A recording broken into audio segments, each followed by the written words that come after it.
الحمد لله وحده والصلاة والسلام على من لا نبي بعده عن جابر بن عبد الله رضي الله تعالى عنهما قال كان رسول الله صلى الله عليه وسلم في سفر فرعى زحاما ورجلا قد ظلل عليه فقال ما هذا فقالوا صائم فقال ليس من البر الصوم في السفر رواہ البخاری۔ حضرت جابر بن عبداللہ رضی اللہ تعالیٰ عنہ سے روایت ہے، رسول کریم صلی اللہ علیہ وآلہ وسلم ایک سفر میں تھے۔ آپ نے ایک ہجوم دیکھا، ایک آدمی پر سایہ کیا گیا ہے۔ دریافت فرمایا کیا بات ہے؟ لوگوں نے کہا ایک آدمی نے روزہ رکھا ہوا ہے۔ تو آپ صلی اللہ علیہ وسلم نے ارشاد فرمایا سفر میں روزہ رکھنا اچھا نہیں ہے۔ اس سب سے پہلے تو اس بات کو سمجھنا ہوگا کہ اسلام دین فطرت ہے، چونکہ فطری طور پر سارے انسان مزاج اور صلاحیت اور قوت کے اعتبار سے برابر نہیں ہیں۔ اس لیے اللہ جل شانہ نے دین اسلام میں بھی اصل احکام کے ساتھ ساتھ کچھ رخصتیں رکھ دی ہیں تاکہ طاقتور اور کمزور، صحت مند اور بیمار، امیر اور غریب سب کے لیے دین پر چلنا اور دینی احکام پر عمل کرنا آسان ہو جائے۔ رخصت اور سہولت پر مبنی یہ احکام اسلام کے دین فطرت ہونے کی بہت بڑی دلیل ہے۔ قرآن و حدیث میں جا بجا اس حقیقت کو واضح کیا گیا ہے کہ دینی احکام کا مقصد لوگوں کو تنگی اور مشقت میں ڈالنا نہیں بلکہ آسانی اور سہولت پیدا کرنا ہے۔ حدیث مبارکہ میں بھی فرمایا ان الدین یسر، یقیناً دین بہت آسان ہے۔ نبی رحمت صلی اللہ علیہ وسلم نے اپنے عمل مبارک سے بھی یہی سکھایا کہ جہاں شریعت کی طرف سے کچھ نرمی اور گنجائش ہے وہاں بلا وجہ اپنے آپ کو مشقت اور سختی میں نہ ڈالا جائے۔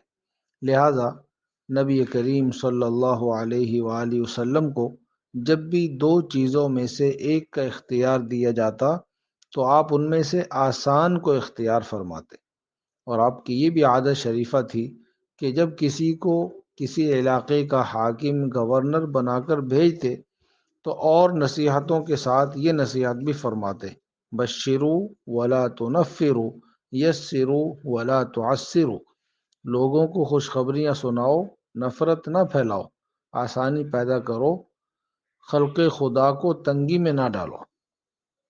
ان آیات اور احادیث سے معلوم ہوا جہاں انسان کے لیے عبادات اور فرائض کی ادائیگی میں ناقابل برداشت مشقت اور تکلیف پیدا ہوتی ہے وہاں شریعت کی طرف سے تخفیف، آسانی اور سہولت پیدا کر دی جاتی۔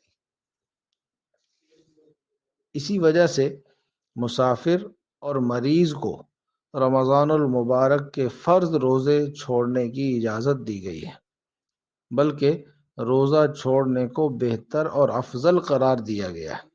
چنانچہ تمام فقہائے کرام کا اس پر اتفاق ہے کہ سفر کی حالت میں روزہ رکھنا اور نہ رکھنا دونوں جائز ہیں، خواہ وہ سفر مشقت والا ہو یا آرام والا سفر ہو۔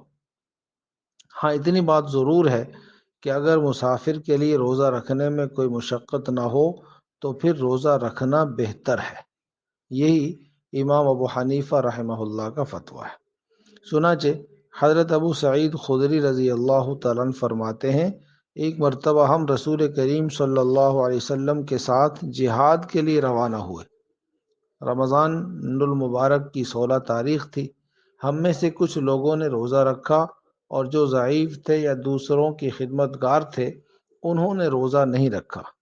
پھر نہ تو روزہ داروں نے دوسروں کو ملامت کی اور نہ ہی روزہ چھوڑنے والوں نے روزہ داروں کو برا بھلا کہا۔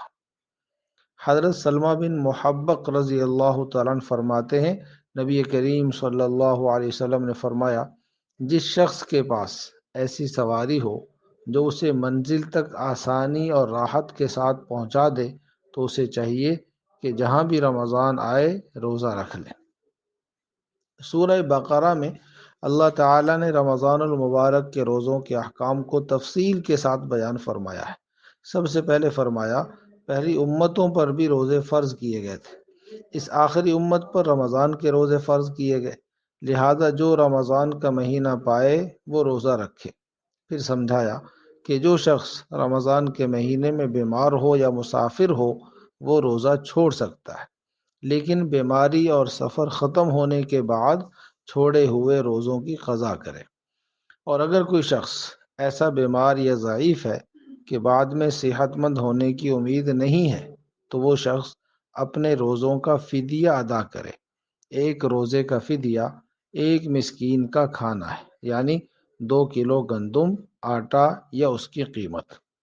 اسی طرح احادیث مبارکہ میں یہ بھی سمجھایا کہ حاملہ اور دودھ پلانے والی عورت اگر اپنی یا اپنے بچے کی جان کا خطرہ محسوس کریں تو وہ بھی روزہ چھوڑ سکتی ہیں، بعد میں قضا کر لیں۔ یہاں یہ سمجھنا بھی ضروری ہے کہ روزہ چھوڑنے اور نماز قصر کرنے کی سہولت اس مسافر کے لیے ہے جو کم از کم 48 شرعی میل یعنی 78 کلومیٹر یا اس سے زیادہ سفر کے لیے نکلا ہو۔ اسی طرح اس مریض کو روزہ چھوڑنے کی اجازت ہے جس کی بیماری روزہ رکھنے سے بڑھتی ہو۔ اللہ رب العزت سے دعا ہے اللہ کریم ہمیں دین کو سمجھنے کی اور اس پر عمل کی توفیق عطا فرمائے۔ وآخر دعوانا ان الحمد للہ رب العالمین۔